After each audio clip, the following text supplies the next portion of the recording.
মেয়ে থেকে বউ হয়ে ওঠাটা এত সহজ নয়, কারণ বাবার বাড়িতে দেখা সব স্বপ্ন চৌকাঠের বাইরে রেখে শ্বশুরবাড়িতে আমাদের যেতে হয়।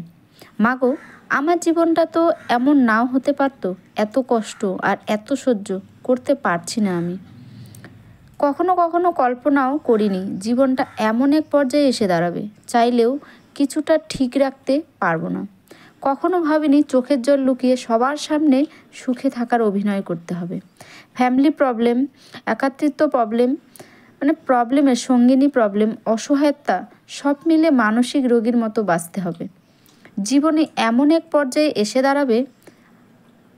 এসে দাঁড়িয়ে আছি, মনে হচ্ছে জীবন থেকে হারিয়ে যাওয়ার মতো কিছুই নেই, শুধু নিঃশ্বাসটা ছাড়া। জীবনে কোনো পূর্ণতা একদমই নেই, শুধু আছে শূন্যতা। সময়ও বলে দেয় কে কতটা আপন। সময়ের সাথে বদলে যায় অনেক প্রিয়জন। সময়ের সাথে বোঝা যায় কে আপন কে পর, কে বন্ধু বা কে স্বার্থপর।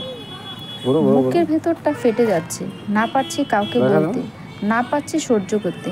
নিজেকে বড্ড অসহায় মনে হচ্ছে।